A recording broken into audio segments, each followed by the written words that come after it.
Hello students, मैं ऋतुराज सिंह चारण आपका एक बार फिर से स्वागत करता हूं कृष्णा एकेडमी अजमेर के यूट्यूब चैनल पे।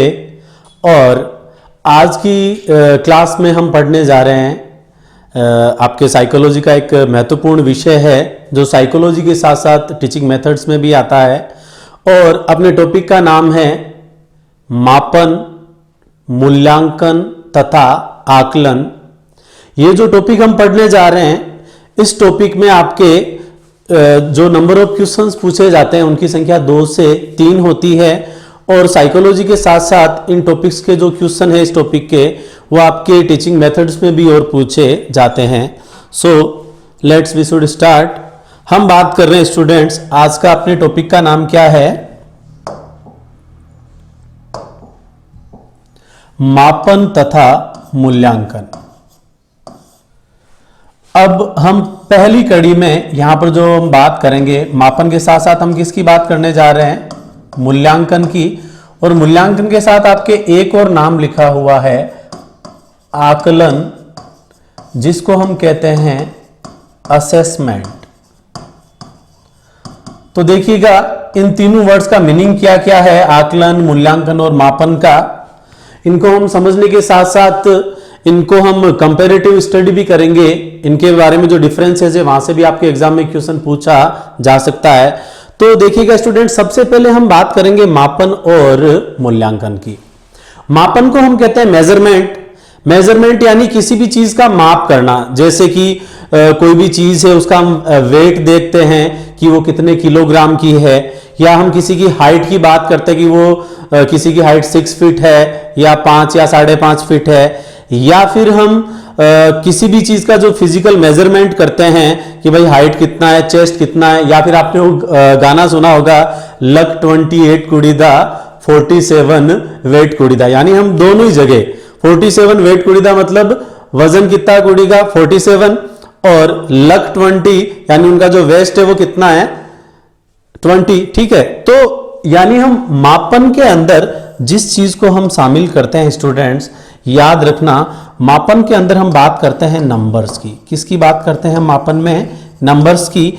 यानी जो अंक प्रदान करने की जो प्रक्रिया है, अंक प्रदान करने की जो प्रक्रिया है उसको हम क्या नाम देंगे स्टूडेंट्स? मापन। जबकि यदि मापन की तुलना हम करें मूल्यांकन से, तो पहली ध्यान देने योग्य बात यह है कि मापन जो है वो मूल्यांकन का ही एक भाग है। यानी मूल्यांकन करने से पहले आपको क्या करना पड़ेगा? मापन करना पड़ेगा। और मापन करने के बाद में क्या किया जाएगा? मूल्यांकन किया जाएगा। फिर से बता देता हूं, मापन मूल्यांकन का ही एक भाग है। या फिर हम इसको ऐसे भी कह सकते हैं कि मूल्यांकन करने के लिए मापन करना अनिवार्य होता है। तो मापन में हमने क्या दे दिए थे? नंबर दे दिए थे। जैसे मान लो कोई स्टूडेंट है जिसके मैथ सब्जेक्ट में कितने मार्क्स आ रहे हैं? 95 मार्क्स आ रहे हैं, है ना। तो ये जो 95 मार्क्स आ रहे हैं इसको हम नाम क्या देंगे? यानी हम इसका यहां पर क्या कर रहे हैं? मापन कर रहे हैं। अब 95 मार्क्स आ रहे हैं। अब यदि हम इसको कैटेगरी देते हैं कि ये जो बच्चा है वो मैथ्स में एक्सीलेंट है, एक्सट्रीम है, तो ये जो एक्सीलेंट और एक्सट्रीम जैसे वर्ड हैं, इनका प्रयोग हम किसके अंदर करते हैं स्टूडेंट्स? मूल्यांकन के अंदर। तो याद रखना, मापन में हम क्या देते हैं? अंक देते हैं। जबकि मूल्यांकन के अंदर क्या दिया जाता है? ग्रेड दिया जाता है। या फिर हम ऐसा कह सकते हैं कि कोई व्यक्ति कितना अच्छा है, तो गुड और बैड जो भी है, या किसी को हमने ग्रेड दे दिया, मान लो 95 मार्क्स आ रहे हैं, तो इसको हम ग्रेड क्या दे देंगे स्टूडेंट्स? ग्रेड हो जाएगी इसकी A1 हो जाएगी। ठीक है, इसको हम कौन सी ग्रेड दे रहे हैं? A1। आगे हम जाके पढ़ेंगे भी एक 9 ग्रेडिंग जो सिस्टम है, 9 ग्रेडिंग पॉइंट क्या क्या डिसाइड किए गए हैं, वहां से भी आपके एग्जाम में क्वेश्चन आ सकता है। तो यहां पर आपको सीधा सीधा इतना पता रखना है कि अंक प्रदान करना किसमें शामिल किया जाता है? मापन में। जबकि ग्रेड देने की बात हम किसमें करते हैं? मूल्यांकन में। अच्छा, बुरा, एक्सट्रीम, गुड, बैड, ये सारी जो बातें हैं वो किसके अंतर्गत की जाती है? मूल्यांकन में। अब ये जो मापन और मूल्यांकन क्या है, इनको मैं आपको एक कंपैरेटिव स्टडी के रूप में एक ग्राफिक्स के रूप में मैं आपको बताने जा रहा हूं। देखिएगा स्टूडेंट्स,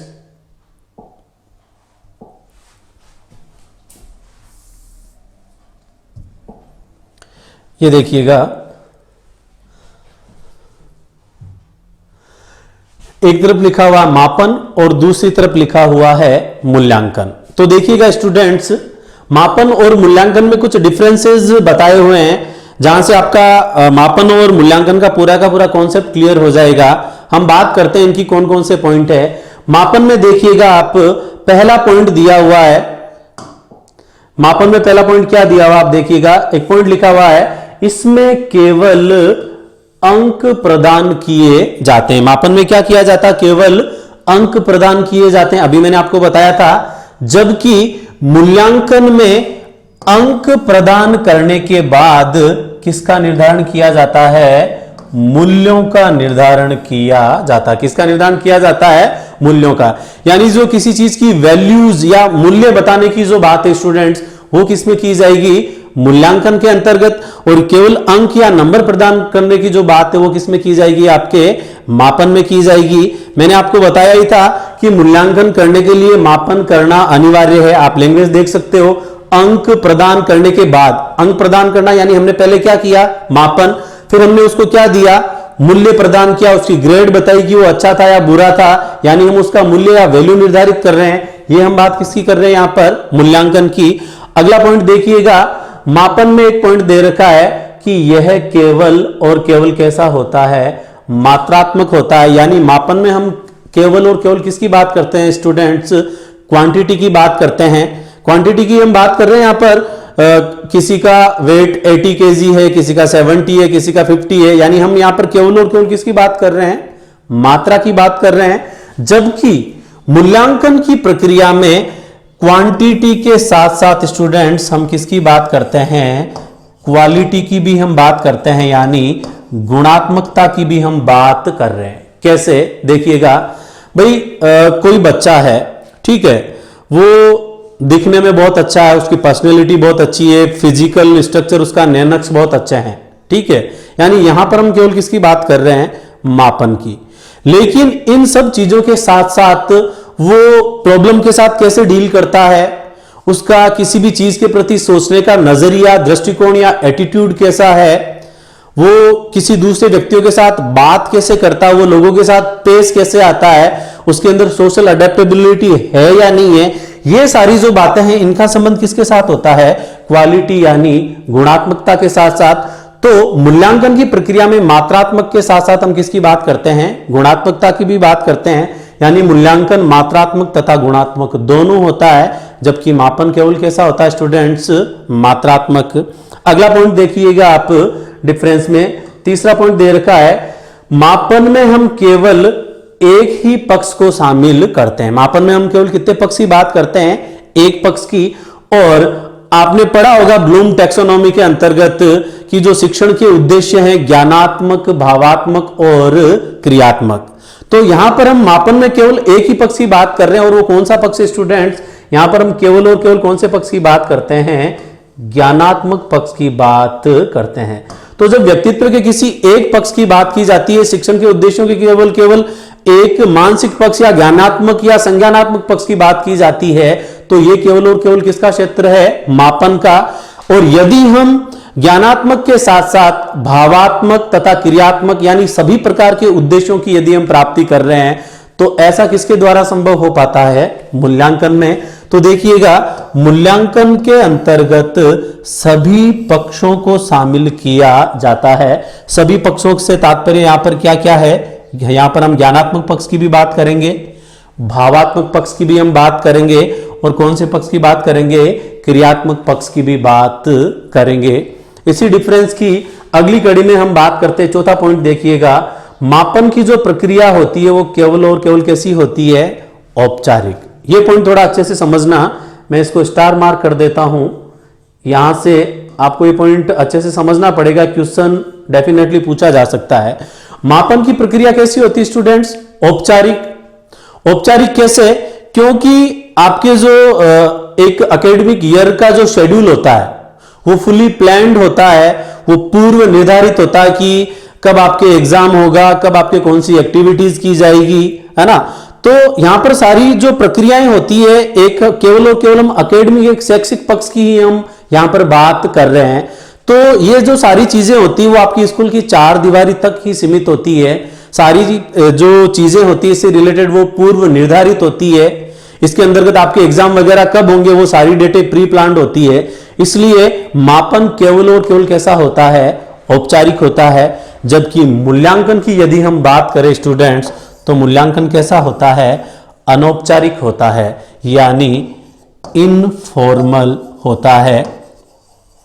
अब देखिएगा स्टूडेंट्स, इनफॉर्मल कैसे, क्यों?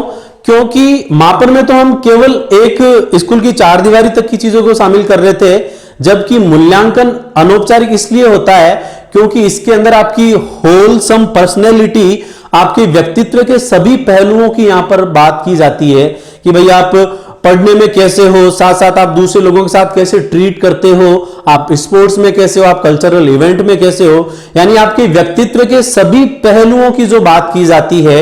यानी स्कूल के बाहर या आप अपने घर के बाहर या आप अपनी सोसाइटी में आप कैसे डील करते हो, तो स्कूल की चार दीवारी से बाहर की जितनी भी बातें हैं वो स्टूडेंट्स किसके अंदर शामिल की जाती है, आपके मूल्यांकन में। या आपकी होलसम पर्सनैलिटी की जो बात है या व्यक्तित्व के सभी पहलुओं की जो जांच है वो किसके अंतर्गत की जाती है, मूल्यांकन में। इसलिए मूल्यांकन की प्रक्रिया कैसी होती है स्टूडेंट्स, अनौपचारिक। अब यहां पर आप देखिएगा, ध्यान देने योग्य बात यहां पर क्या है आप समझना। यहां पर हमने लिखा था कि मापन कैसा होता है, औपचारिक, और मूल्यांकन कैसा होता है, अनौपचारिक। तो यानी हम ये भी कह सकते हैं कि मूल्यांकन की जो प्रक्रिया होती है वो औपचारिक तथा अनौपचारिक दोनों ही प्रकार की होती है। क्यों? क्योंकि मैंने आपको बताया था कि मापन करने के बाद का जो प्रोसेस होता है मूल्य निर्धारण करने का, वो आपके क्या कहलाता है, मूल्यांकन। यानी मूल्यांकन का ही पार्ट क्या है, मापन है।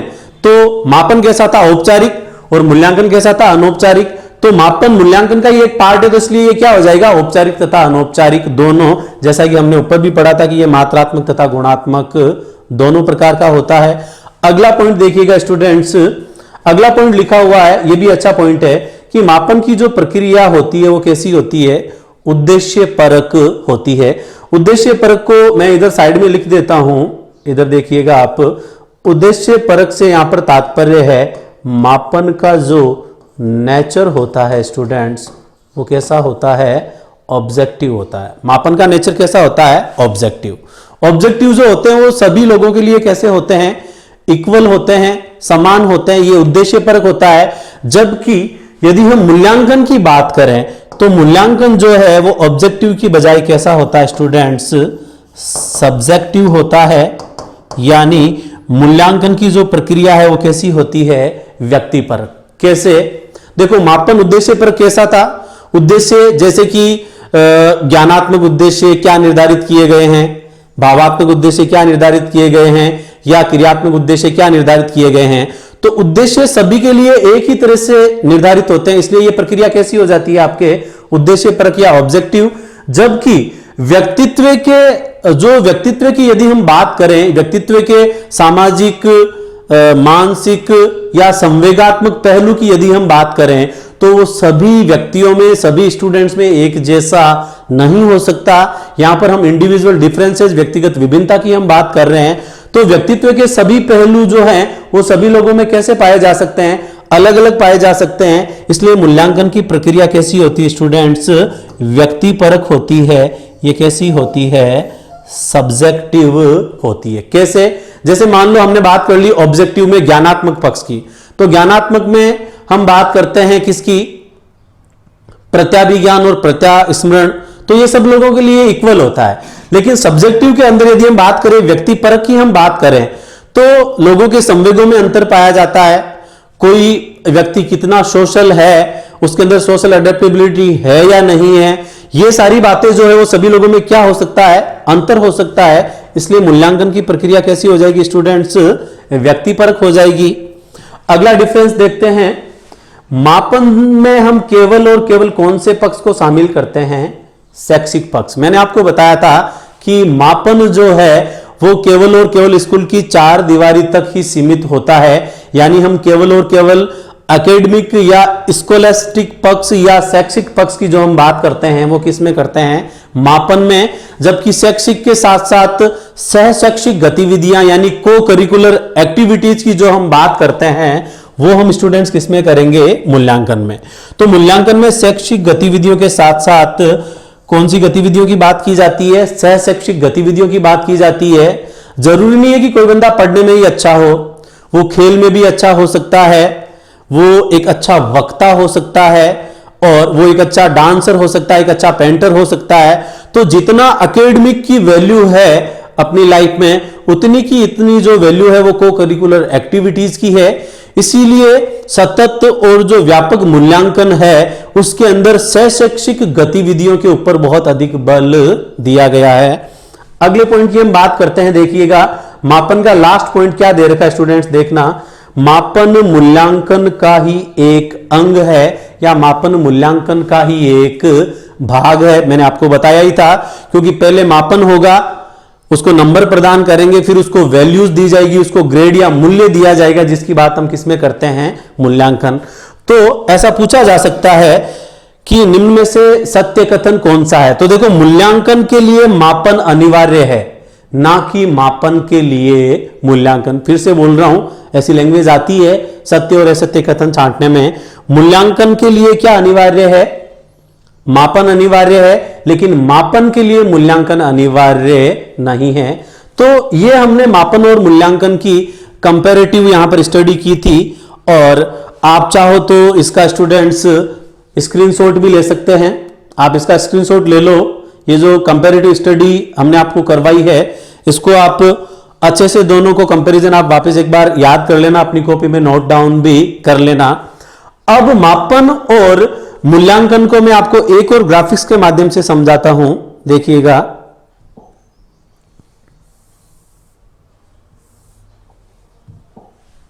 ये देखिएगा स्टूडेंट्स, ये मैंने एक तरफ लिखा हुआ मेजरमेंट यानी माप या मापन, और दूसरी तरफ लिखा मैंने इवेल्युएशन यानी मूल्यांकन। देखिएगा, मापन घटनाओं, वस्तुओं आदि के लिए अंकों को निर्दिष्ट करने की प्रक्रिया है। मैंने आपको बताया था कि मापन में हम किसकी बात करते हैं, अंक देने की या नंबर प्रदान करने की बात करते हैं, जबकि मूल्यांकन के अंदर हम किसको शामिल करते थे। तो याद रखना स्टूडेंट्स, मैंने आपको बताया था, यहां पर हमने बात की थी ग्रेड की, हमने बात की थी, या इसके अंदर हम क्या देते हैं, वैल्यूज देते हैं, किसी चीज को क्या प्रदान करते हैं, मूल्य प्रदान करते हैं, या किसी चीज के बारे में जजमेंट या डिसीजन दिया जाता है या निर्णय दिया जाता है। ये सारे वर्ड्स आप याद करना, इनमें से कोई भी वर्ड आपको एग्जाम में मिल सकता है। या इनके साथ साथ देखिएगा, मूल्यांकन किसी वस्तु या घटना के मूल्यांकन के लिए कुछ मानक, देखो मानक का मतलब है यहां पर किसी चीज का एक स्टैंडर्ड, एक पैमाना तैयार करना। जैसे कि हम आगे जाकर पढ़ेंगे 9 पॉइंट ग्रेडिंग सिस्टम के, मान लो किसी स्टूडेंट्स के 90 से 100 के बीच में नंबर आ रहे हैं, चाहे वो 91 आ रहे हैं या 96 आ रहे हैं, तो उसको हम कौन सी ग्रेड दे देते हैं, A1 ग्रेड दे देते हैं। तो उसको A1 ग्रेड के लिए हमने पहले एक मानक तैयार किया कि किसी के 90 to 100 के बीच में जो मार्क्स आएंगे उनको हम क्या ग्रेड देंगे, A1 ग्रेड देंगे। तो याद रखना, हम यहां पर किसकी बात कर रहे हैं, ग्रेड। और ग्रेड देने के लिए हमने स्टूडेंट्स क्या तैयार किया, एक स्टैंडर्ड पैमाना तैयार किया है, एक मानक हमने यहां पर तैयार किया है। अब देखिएगा, मूल्यांकन के लिए मानक के संदर्भ में एक प्रक्रिया है, और वो किसके रूप में है, प्रतीक के रूप में है। यानी ग्रेड, मानक, वैल्यूज, निर्णय देने के साथ साथ हम मूल्यांकन की प्रक्रिया में एक और कौन सी चीज को शामिल कर सकते हैं, प्रतीक को शामिल कर सकते हैं, यानी सिंबल को हम शामिल करते हैं। देखो, वैसे ये सिंबल ही है। मैंने भी आपको बताया था कि किसी स्टूडेंट्स के मार्क्स आ रहे हैं मान लो 95, ठीक है, तो उसके लिए हमने स्टैंडर्ड क्या तय किया था, स्टैंडर्ड ये था कि 90 से 100 के बीच में कोई मार्क्स आ रहे हैं तो उसको हम ग्रेड क्या देंगे, A1 ग्रेड देंगे। क्या ग्रेड देंगे, A1। तो ये A, B, C, मान लो कोई अबव एवरेज है, कोई बिलो एवरेज है, तो ये A जो है ये किसके रूप में हम यूज कर रहे हैं, एज ए सिंबल के रूप में यूज कर रहे हैं। एज ए ग्रेड हम इसको यूज कर रहे हैं और एज ए मानक पैमाना, एज ए स्टैंडर्ड के रूप में हम यूज कर रहे हैं। तो मेरा उद्देश्य यहां पर केवल इतना ही है कि आपको मूल्यांकन की कोई एक, ऐसा नहीं है कि आपने कोई एक या दो परिभाषा रट ली, आपको इसका कॉन्सेप्ट क्लियर होना चाहिए, आपको इसका वास्तविक मीनिंग यहां पर पता होना चाहिए। आप स्क्रीनशॉट ले सकते हो। ये साइड में जितने ही नाम लिखे हुए हैं इन सभी का संबंध किससे है? मूल्यांकन से। और जिसमें सबसे मेन नाम क्या आता है? मूल्यांकन का मतलब होता है जज करना या निर्णय देना किसी चीज के बारे में, या ग्रेड, अंक या प्रतीक प्रदान करना भी किसमें शामिल होता है स्टूडेंट्स? मूल्यांकन की प्रक्रिया में शामिल होता है। आगे बढ़ते हैं, देखिएगा अब मापन की कुछ डेफिनेशंस है। उससे पहले एक और ग्राफिक्स में आपको बता देता हूं, देखिएगा इधर आप इसको थोड़ा समझना बहुत सिंपल ही है, क्योंकि कोई भी चीज है वो एग्जाम्पल से आपको इजीली समझ में आ जाती है। देखिएगा ये लिखा हुआ क्वालिटी एट्रीब्यूट और दूसरी तरफ यहां पर लिखा हुआ स्टूडेंट्स मेजरमेंट, और एक तरफ क्या लिखा हुआ है? इवैल्यूएशन। देखो जैसे कि यहां पर एक पॉइंट दिया हुआ है हाइट ऑफ चाइल्ड। क्वालिटी या एट्रीब्यूट जो गुण है, विशेषता क्या है कि किसी बच्चे की हाइट कितनी है। तो देखो मान लो किसी बच्चे की हाइट जो है वो कितनी है? 160 सेंटीमीटर। तो यहां पर 160 सेंटीमीटर जो है, ये जो एग्जांपल है वो किसका हो जाएगा स्टूडेंट्स? मेजरमेंट का। हमने मापन किया कि किसी बच्चे की हाइट 160 सेंटीमीटर है या 180 या 170 सेंटीमीटर है, यानी हम उसका क्या कर रहे हैं? मापन कर रहे हैं। और 160 सेंटीमीटर का मतलब उसकी हाइट कैसी है? वो दिखने में कैसा है? टॉल है। मान लो किसी की हाइट 130 सेंटीमीटर है तो वो टॉल की बजाय क्या हो जाता? ड्वार्फ हो जाता, बोना या स्मॉल हो जाती उसकी हाइट। तो यहां पर टॉल का जो मतलब है, यानी हमने उसको क्या दिया है? वैल्यू की है, एक मूल्य का निर्धारण किया, एक जज किया है कि किसी की हाइट 160 है तो वो बंदा कैसा होगा? टॉल होगा। यानी हम इसका क्या कर रहे हैं? मूल्यांकन कर रहे हैं। अगला देखिएगा टाइपिंग स्पीड। देखो मान लो किसी बंदे की टाइपिंग स्पीड है 30 वर्ड्स प्रति मिनट, कि वो 1 मिनट के अंदर कितने वर्ड टाइप कर रहा है? 30 वर्ड टाइप कर रहा है। सभी की अलग अलग हो सकती है। तो जो 30 वर्ड पर मिनट जो टाइप कर रहा है, यानी उसकी जो टाइप करने की स्पीड है वो एवरेज या एवरेज से भी क्या है? कम है, ज्यादा अच्छी नहीं है। तो इसलिए हमने इसको ग्रेड क्या दिया? ग्रेड सी।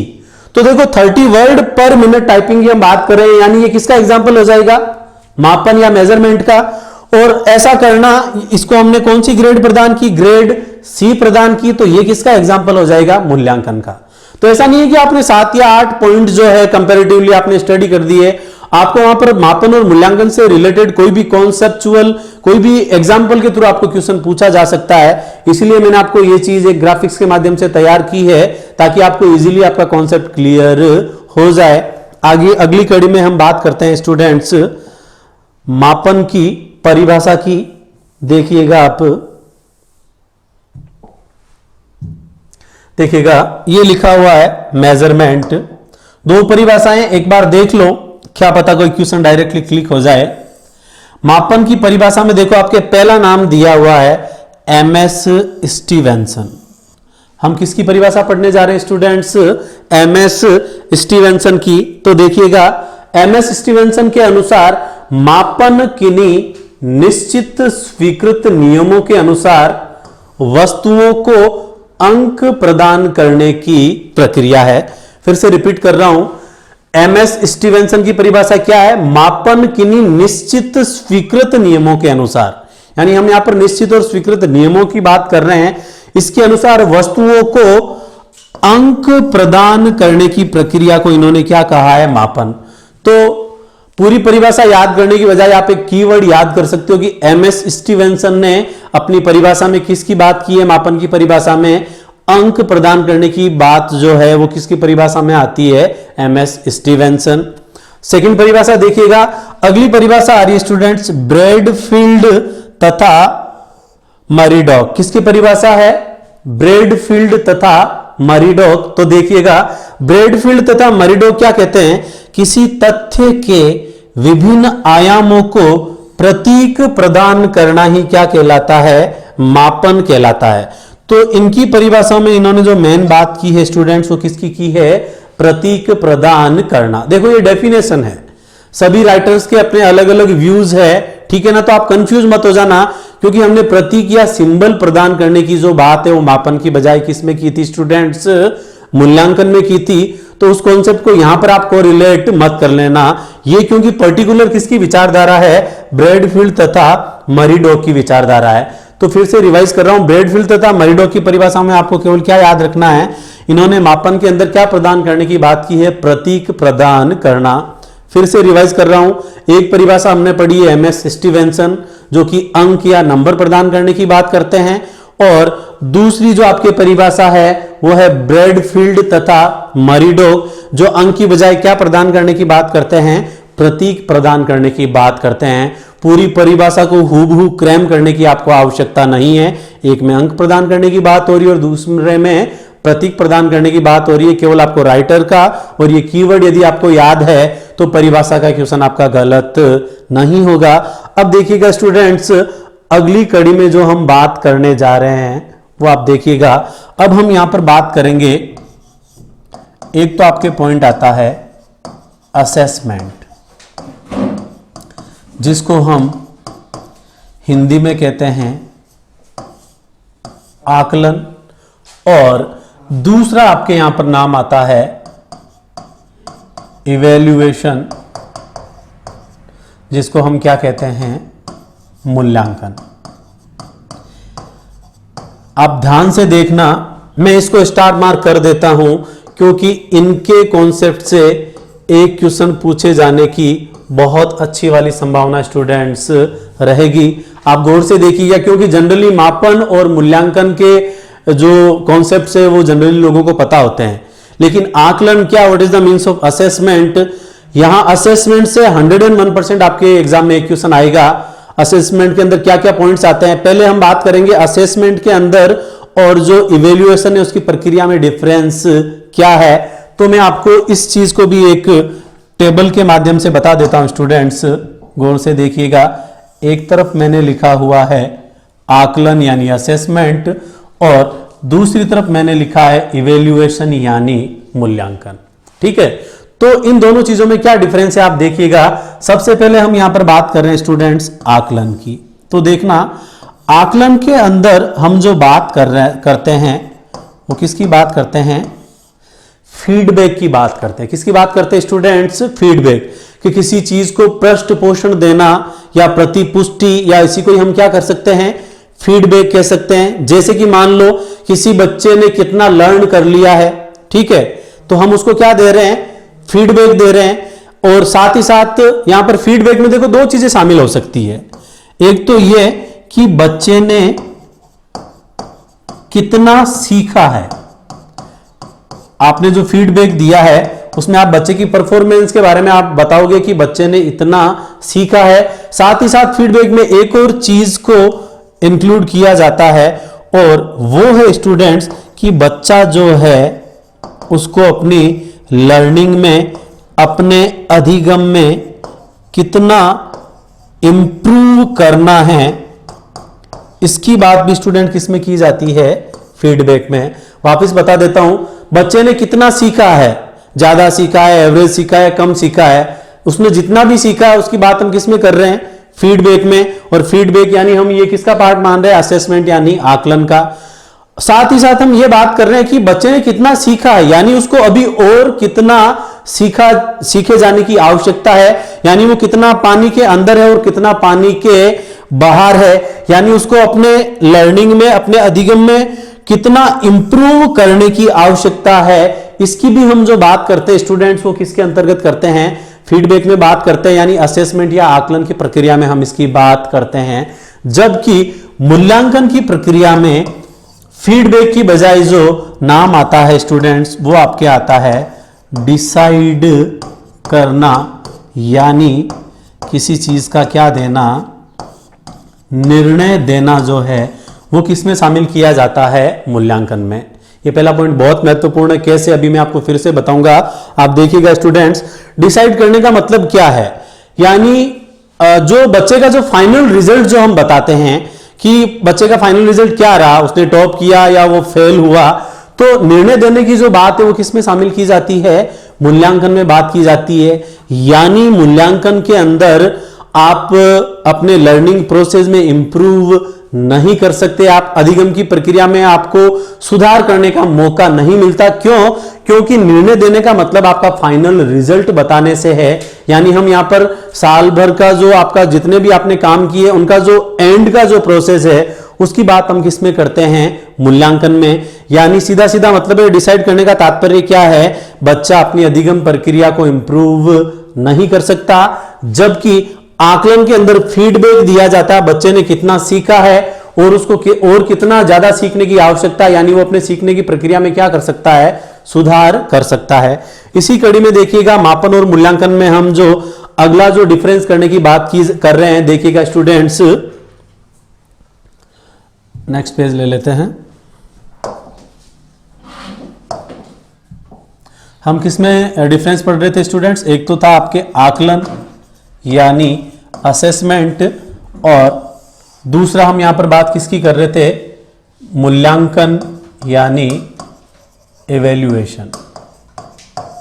एक पॉइंट हम पढ़ चुके हैं, दूसरा पॉइंट आप देखने का, आकलन के अंदर बात की जाती है डायग्नोस करने की। क्या करने की? डायग्नोस करने की बात। कैसे डायग्नोस करने का मतलब होता है निदानात्मक। भाई मूल्यांकन के अंदर आपने बहुत सारे नाम पढ़े होंगे, जैसे कि डायग्नोस्टिक अप्रोच क्या होती है और रेमेडियल अप्रोच क्या होती है।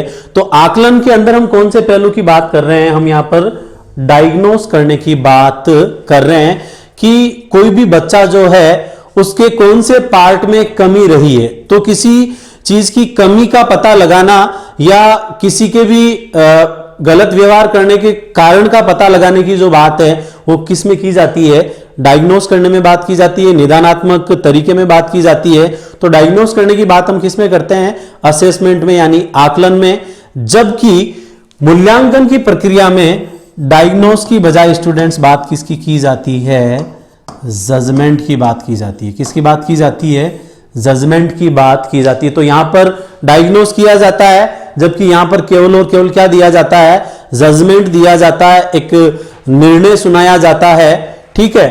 और इसी अगली कड़ी में, डिफरेंस की अगली कड़ी में यदि हम बात करें, ये बहुत महत्वपूर्ण पॉइंट है, मैं स्टार मार्क कर देता हूं। आकलन की जो प्रक्रिया होती है वो होती है स्टूडेंट्स प्रोसेस ओरिएंटेड। कैसी प्रक्रिया होती है ये? Process oriented. हिंदी में भी लिख देता हूं मैं। प्रोसेस ओरिएंटेड का मतलब होता है प्रक्रिया आधारित। जबकि अभी मैं आपको एक्सप्लेन करके बताऊंगा, जबकि इवैल्यूएशन जो होता है वो कैसा होता है? प्रोडक्ट ओरिएंटेड होता है। इसकी प्रक्रिया कैसी होती है? प्रोडक्ट ओरिएंटेड होती है। इसी को हम हिंदी में क्या कहेंगे? उत्पाद आधारित कहेंगे। कैसी प्रक्रिया होगी ये? उत्पाद आधारित प्रक्रिया। कैसे? देखिएगा स्टूडेंट्स, आकलन के अंदर हम किसकी बात कर रहे हैं? Process oriented. यानी आप कोई भी चीज सीख रहे हो तो सीखने के दौरान आपका प्रोसेस क्या रहा था, आपकी प्रक्रिया कैसी रही थी। ठीक है। तो उस प्रक्रिया में आप क्या कर सकते हो? मान लो आपका सीखने का जो प्रोसेस है, आपने कोई चीज सीखी, आपका रिजल्ट जो एवरेज रहा या बिलो एवरेज रहा, ठीक है, तो इसके अंदर आप क्या कर सकते हो? आप अपने लर्निंग के प्रोसेस में पढ़ाई के ड्यूरिंग ही आप इसमें क्या ला सकते हो? बदलाव आप ला सकते हो। आप अपने प्रोसेस में सुधार भी आप कर सकते हो।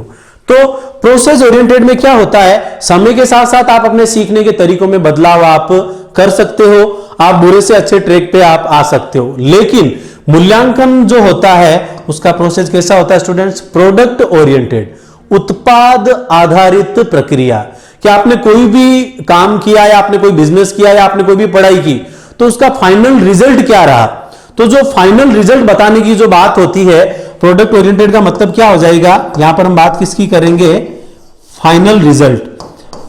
यहां पर हम बात किसकी कर रहे हैं स्टूडेंट्स? फाइनल रिजल्ट की बात कर रहे हैं। यानी आपने जब फाइनल रिजल्ट बता दिया, आपको उत्पाद की प्राप्ति हो गई है, यानी अब वो बदलाव योग्य नहीं है, उसमें इंप्रूवमेंट की कोई भी गुंजाइश नहीं है। तो हम जितने भी पॉइंट इसमें पढ़ रहे हैं असेसमेंट और मूल्यांकन के जो डिफरेंस में, उसमें मेन जो मुद्दे की बात यह आ रही है कि आकलन के दौरान क्या किया जाता है, लर्निंग के प्रोसेस में, सीखने की प्रक्रिया में सुधार किया जा सकता है, जबकि मूल्यांकन एंड प्रोडक्ट होता है, फाइनल डिसीजन होता है, इसमें जजमेंट की प्रक्रिया होती है, इसमें फाइनल उत्पाद आपको क्या प्राप्त हुआ यह बताया जाता है, अर्थात इसके अंदर सुधार की गुंजाइश नहीं रहती है, आपको सुधार का मौका नहीं मिलता। जबकि आकलन जो होता है वो पढ़ाई के ड्यूरिंग होता है, पढ़ाई के दौरान या सेशन के दौरान ही चलता है, इसलिए आप समय के साथ साथ आप अपनी लर्निंग के प्रोसेस में क्या ला सकते हो, बदलाव ला सकते हो। इनके डिफरेंस में हम जो चौथा और लास्ट पॉइंट पढ़ने जा रहे हैं स्टूडेंट्स, देखिएगा, हम जब आगे सीसी पढ़ेंगे, कॉन्टिन्यूअस एंड कॉम्प्रिहेंसिव इवेल्युएशन, उसके अंदर देखो दो पार्ट आते हैं, एक तो आता है फॉर्मेटिव यानी रचनात्मक, और एक आता है समेटिव यानी योगात्मक। आगे जाके मैं आपको इनकी डिटेल भी बताऊंगा, आपको अच्छे से उसके कॉन्सेप्ट क्लियर हो जाएंगे। यहां पर जो मेन मतलब है वो देखना आप, जो आकलन होता है उसका मेनली जो संबंध होता है स्टूडेंट्स, वो किससे होता है, फॉर्मेटिव से होता है। किससे होता है, फॉर्मेटिव से, यानी कौन से पक्ष से संबंध होता है, रचनात्मक पक्ष से। जबकि मूल्यांकन का जो संबंध होता है वो किससे होता है, समेटिव से, यानी कौन से पक्ष से होता है, योगात्मक पक्ष से होता है। बहुत इंपॉर्टेंट क्वेश्चन है, इसको भी मैं आपको स्टार मार्क कर देता हूं। तीसरे या चौथे पॉइंट में से एक क्वेश्चन पूछे जाने की अच्छी खासी संभावना रहेगी। देखिएगा फॉर्मेटिव का मतलब क्या होता है भाई। पहले का पैटर्न क्या था, सीसी पैटर्न तो 2009 से प्रारंभ किया सीबीएसई ने, और राजस्थान के अंदर इसको 2010 से लागू किया है, आगे पढ़ेंगे सीसी के अंतर्गत। तो देखिएगा स्टूडेंट्स, यहां पर पहले का प्रक्रिया क्या होती थी, सतत प्रक्रिया नहीं होती थी मूल्यांकन की। उसके अंदर क्या होता था, त्रैमासिक परीक्षा ले ली, फिर अर्धवार्षिक और फिर वार्षिक, यानी बच्चा कंटिन्यू नहीं रह पाता था। लेकिन अब इसको क्या कर दिया गया, फॉर्मेटिव और समेटिव में बांट दिया गया है। फॉर्मेटिव का मतलब होता है रचनात्मक। तो जो फॉर्मेटिव असेसमेंट होता है उसके अंदर क्या होता है, जैसे आपने महीने भर जितना भी आपने सिलेबस को कवर किया उसका आपके क्या ले लिया जाता है, एक टेस्ट ले लिया जाता है, जिसका जो वॉल्यूम या अमाउंट है वो कितने मार्क्स का तय किया जाता है, 10 नंबर का। फिर आपने महीने भर पढ़ा, फिर आपका वापस क्या हो जाता है, सेकंड टेस्ट हो जाता है, जिसको हम दूसरा फॉर्मेटिव नाम दे देते हैं। तो फॉर्मेटिव जो होता है वो पढ़ाई की ड्यूरिंग होता है, और फिर आपका जो हाफ ईयरली एग्जाम होगा, ठीक है, और फिर उसके बाद में आपका ईयरली एग्जाम होगा, जिसको उसके अंदर आपका पूरा सिलेबस एक साथ मिलकर आता है। भाई फॉर्मेटिव में तो क्या होता है, एक यूनिट आ गई, फिर अगली यूनिट का टेस्ट हो गया, जबकि 2-3 यूनिट साथ मिलकर जिसमें आती है उसको हम नाम क्या देते हैं, समेटिव। ठीक है, तो मूल्यांकन में हम क्या कर रहे थे, ये आपका एंड प्रोडक्ट होता है, अंतिम रिजल्ट होता है, इसमें सुधार की गुंजाइश नहीं रहती, यानी सारी चीजें जुड़कर एक साथ आ जाती है, जिसको हम समेशन, समेटिव या क्या कहते हैं, योगात्मक। तो योगात्मक पक्ष का संबंध किससे होता है, मूल्यांकन से, और फॉर्मेटिव पक्ष का संबंध किससे होता है, आकलन से। वापस रिवाइज करवा देता हूं, आकलन में हमने क्या किया था, आकलन फीडबैक की बात करता है। फीडबैक में आप बताते हो कि किसी ने कितना सीखा और कितने सुधार की गुंजाइश है। जबकि मूल्यांकन में हमने क्या किया था, फीडबैक की जगह डिसाइड किया था, निर्णय देने की बात कर रहे थे। दूसरा पॉइंट था डायग्नोज करने की बात किसमें की जाती है, असेसमेंट यानी आकलन में, जबकि जजमेंट करने की बात किसमें की जाती है, मूल्यांकन में। फिर तीसरा सबसे महत्वपूर्ण पॉइंट, प्रोसेस ओरिएंटेड या प्रक्रिया आधारित जो लर्निंग है वो किसमें होती है, आपके असेसमेंट में होती है, आकलन में होती है। जबकि प्रोडक्ट ओरिएंटेड यानी फाइनल रिजल्ट बताने की जो बात है वो किसमें की जाती है, मूल्यांकन में। और चौथा पॉइंट हमने पढ़ा ही था कि फॉर्मेटिव पक्ष जो है उसका संबंध किससे होता है, आकलन से, यानी ये पढ़ाई के ड्यूरिंग होता है, आप अपने लर्निंग को इंप्रूव कर सकते हो, ये आपको वर्ष भर क्या करता है, लगातार जारी रखता है। जबकि इवेल्युएशन में हमने किसकी बात की थी, समेटिव या योगात्मक पक्ष की हमने यहां पर बात की थी। अब कुछ और कोई चीज ग्राफिक्स के माध्यम से देख लेते हैं स्टूडेंट्स। यहां पर देखिएगा,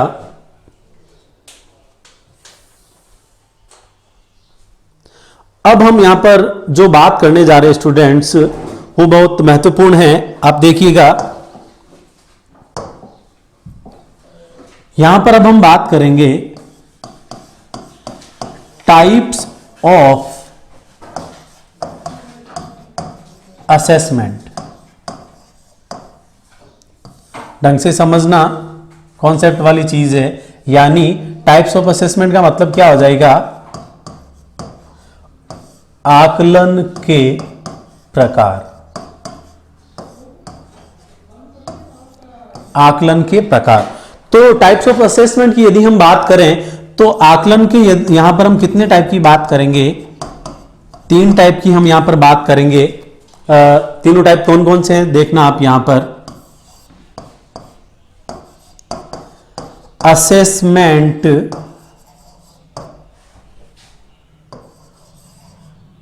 ऑफ लर्निंग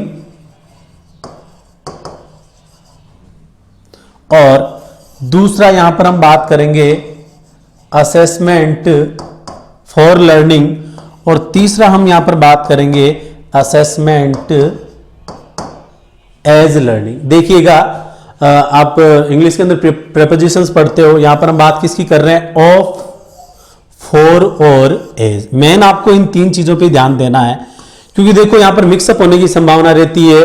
ऑफ वाला कंटेंट फॉर में ओवरलैप हो जाता है और फॉर वाला ऑफ में। तो मेन आपको यहां पे ध्यान देना कि ऑफ, फॉर और एज का यहां पर मतलब क्या है। तो देखिएगा यहां पर असेसमेंट फॉर लर्निंग का जो संबंध होता है, फॉर का मतलब भी क्या हो जाएगा स्टूडेंट्स, यहां पर हम कौन से असेसमेंट की बात करेंगे, फॉर्मेटिव असेसमेंट की बात करेंगे। कौन से असेसमेंट की बात करेंगे, फॉर्मेटिव असेसमेंट। देखो मैंने यहां पर लिखा टाइप ऑफ असेसमेंट कि आकलन के कितने प्रकार है।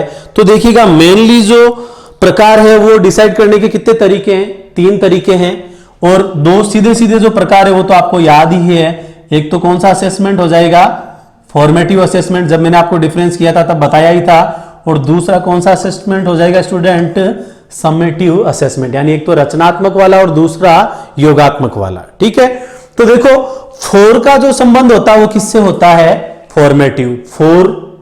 फॉर्मेटिव नाम से देखो सेम नाम आ रहा, फॉर और फॉर्मेटिव।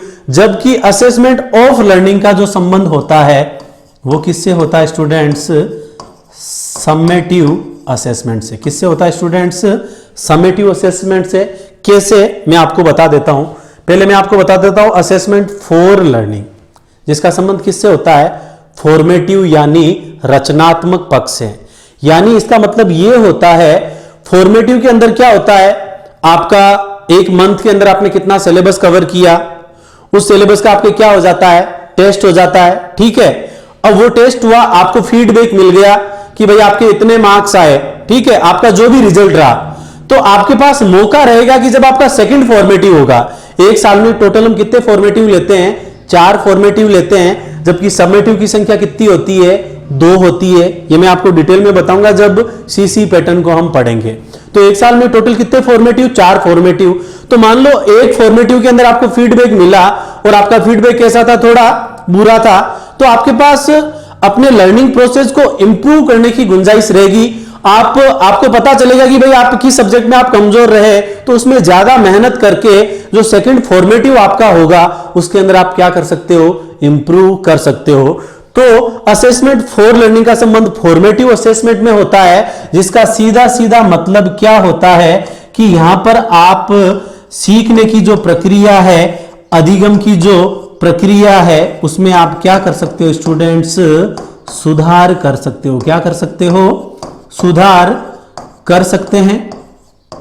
जबकि असेसमेंट ऑफ लर्निंग का जो संबंध है स्टूडेंट, वो कौन से असेसमेंट से होता है, समेटिव।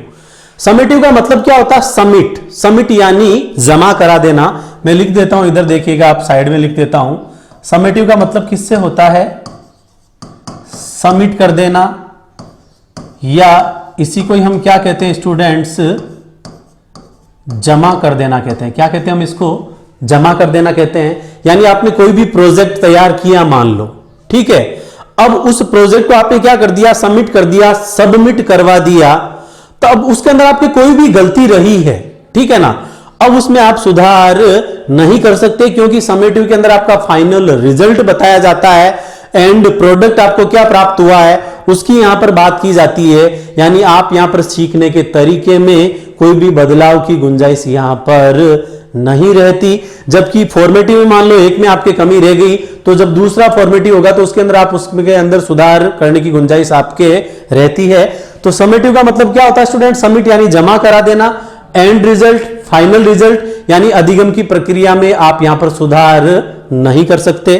ठीक है, पॉइंट वही है जब मैंने आपको असेसमेंट और इवेल्युएशन को डिफरेंस करके बताया था, वही चीजें वापस रिपीट हो रही है। तीसरा इससे भी ज्यादा इंपॉर्टेंट है, असेसमेंट एज लर्निंग। तो देखिएगा स्टूडेंट्स, असेसमेंट एज लर्निंग जो है उसको हम सीधा सीधा कह सकते हैं सेल्फ असेसमेंट। इसको हम क्या कह सकते हैं? सेल्फ असेसमेंट, यानी स्वयं किसी चीज का क्या देना? रिव्यू देना। देखो मैं आपको बता देता हूं, फॉर्मेटिव हुआ तो फॉर्मेटिव में भी आपको रिजल्ट बताया, लेकिन रिजल्ट कौन बता रहा है? आपके स्कूल्स के टीचर्स के द्वारा बताया जा रहा है। ठीक है, समेटिव में भी आपको जो रिजल्ट बताया जा रहा है वो किसी दूसरे के द्वारा बताया जा रहा है, फॉर्मेटिव में भी किसी दूसरे के द्वारा बताया जा रहा है। लेकिन सबसे ज्यादा बेटर क्या होता है? जब आप अपना सेल्फ इवेल्युएशन करते हो, आपको आत्मज्ञान की प्राप्ति होती है कि वास्तव में जो है आप कितने पानी के अंदर हो और आप कितने पानी के बाहर हो। सबसे बेस्ट होता है खुद का मूल्यांकन स्वयं ही करना, क्योंकि मैंने आपको बताया था मोटिवेशन के भी दो तरीके होते हैं, एक तो आंतरिक अभिप्रेरणा और दूसरा बाहरी अभिप्रेरणा। तो वहां पर भी सबसे बेस्ट कौन सा होता है? आंतरिक अभिप्रेरणा। यानी जब तक हम खुद किसी चीज को सीखने के लिए तत्पर नहीं रहते, आपको बाहरी तौर से कोई कितना भी मोटिवेट क्यों ना कर दे, आपके अंदर सुधार नहीं हो सकता। आपके अंदर सुधार तभी होगा जब आप खुद अपने अंदर सुधार करना चाहोगे। सीधी सी बात है, खुद के मरे बिना स्वर्ग नहीं मिलता। उसी प्रकार यहां पर मूल्यांकन के भी दो तरीके हैं, फॉर्मेटिव और समेटिव। जो है वो मूल्यांकन का कौन सा तरीका है? बाहरी तरीका है। ठीक है, आपको किसी के द्वारा बताया जाए कि ये आपकी कमियां हैं, ठीक है, तब वहां पर भी आप सुधार कर सकते हो। लेकिन बजाय ज्यादा सुधार की गुंजाइश कब रहेगी? जब आप सेल्फ असेस करोगे, आप सेल्फ इवेल्युएट करोगे, आप खुद अपनी कमियों को जानने की कोशिश करोगे, तब आप अपनी कमियों को बहुत आसानी से दूर भी कर लोगे। तो खुद को रिव्यू करना या जो सेल्फ असेसमेंट की जो बात है वो किसमें की जाती है स्टूडेंट्स? Assessment as learning. फिर रिवाइज करवा रहा हूं, असेसमेंट आकलन के दो प्रकार है, एक फॉर्मेटिव असेसमेंट और दूसरा समेटिव असेसमेंट। फिर ये जो दो प्रकार है वो किस आधार पर बनाए गए? तो इसके बेस का आधार हम कितने टाइप में लेते हैं? 3 टाइप में लेते हैं, जिसमें पहला कौन सा? असेसमेंट ऑफ लर्निंग, जिसका संबंध किससे है? समेटिव असेसमेंट से। फॉर लर्निंग का संबंध किससे है? फॉर्मेटिव असेसमेंट से। डिफरेंस बता चुका हूं, इसमें लर्निंग में इंप्रूव कर सकते हो, इसमें लर्निंग में इंप्रूव नहीं होता। ये सतत और लगातार जारी रहेगा, जबकि ये एंड रिजल्ट होता है। और तीसरा असेसमेंट एज लर्निंग, यानी सेल्फ असेस करना, सेल्फ इवेल्युएट करना, खुद को जानना, नो योर सेल्फ, या खुद को रिव्यू करने की जो बात है वो किसमें की जाती है? असेसमेंट एज लर्निंग में। आशा करता हूं ये चीज आपको अच्छे से समझ में आई होगी। एक ग्राफिक्स के माध्यम से मैं आपको इसको फिर से बता देता हूं, शॉर्ट में आपका और तैयार हो जाएगा। देखिएगा स्टूडेंट्स, ये यहां पर लिखा हुआ टाइप्स ऑफ असेसमेंट, कि असेसमेंट के प्रकार क्या है। तो प्रकार क्या थे? Formative and summative. ठीक है, अब इन टाइप का बेसिस क्या है? इनको 3 प्रकार में बांटने के लिए हमने फिर से यहां पर कितने बिंदु पढ़ते हैं? 3 बिंदु। तो आपको इससे केवल इतना पूछे कि असेसमेंट के टाइप कितना है, तो असेसमेंट के टाइप के स्टूडेंट्स कितने रहेंगे? 2 ही रहेंगे, एक फॉर्मेटिव और दूसरा कौन सा रहेगा? समेटिव। अब इन टाइप को मतलब डेराइव करने के लिए हम कितने पॉइंट पढ़ रहे हैं? 3 पॉइंट्स पढ़ रहे हैं। तो वहां पर जो 3 टाइप लिखा हुआ था, अभी हमने जो पिछला पढ़ा था, तो उस 3 टाइप की बजाय आपको उसको क्या पढ़ना है? 3 पॉइंट्स, उसके आधार क्या है वो हमें पढ़ने हैं। तो देखिएगा, पहला पॉइंट दे रखा है असेसमेंट फॉर लर्निंग। अभी मैंने आपको बताया था। तो टाइप्स ऑफ असेसमेंट कितना हो जाएगा स्टूडेंट्स? 2 टाइप। ध्यान रखना, अभी हमने जो 3 टाइप लिख दिया था, वापिस बता देता हूं।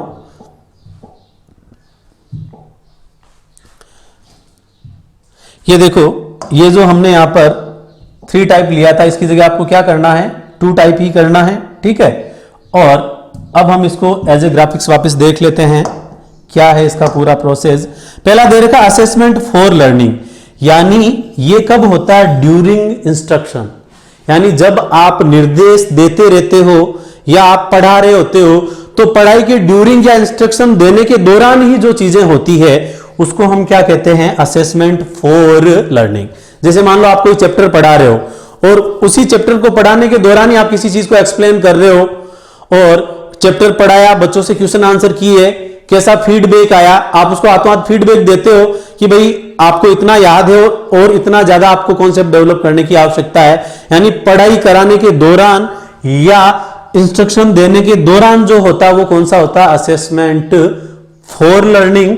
ठीक है, अगला आपके आ रहा है असेसमेंट ऑफ लर्निंग।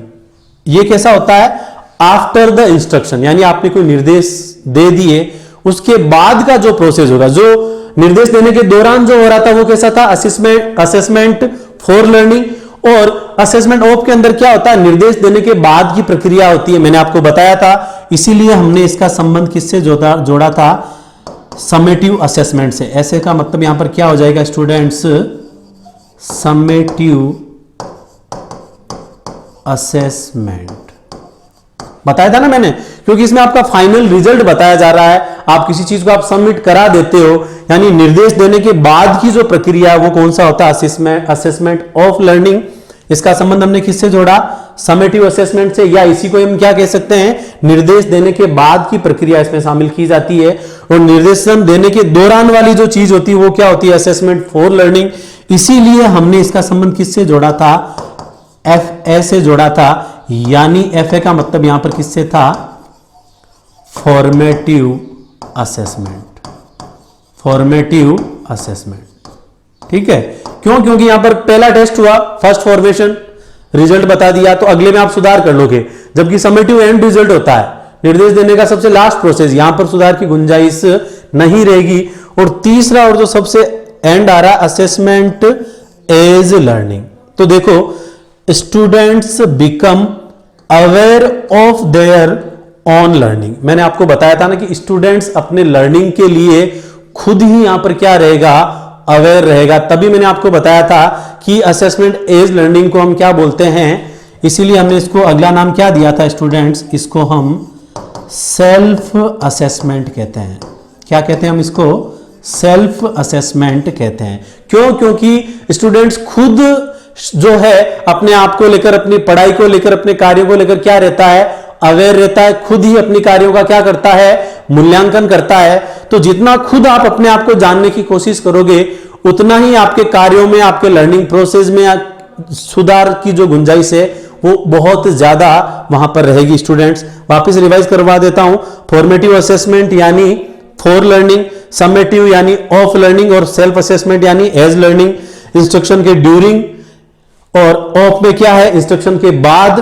और खुद को ही क्या देना, निर्देश देना, या खुद को ही किसी चीज के लिए अवेयर करने का जो संबंध होता है वो किससे होता है स्टूडेंट, असेसमेंट एज लर्निंग से। आप चाहो तो स्क्रीनशॉट ले सकते हैं, यहां से एक क्वेश्चन पूछे जाने की अच्छी खासी संभावना रहेगी। बेटर है आप इसको अपनी कॉपी में नोट डाउन कर लेना।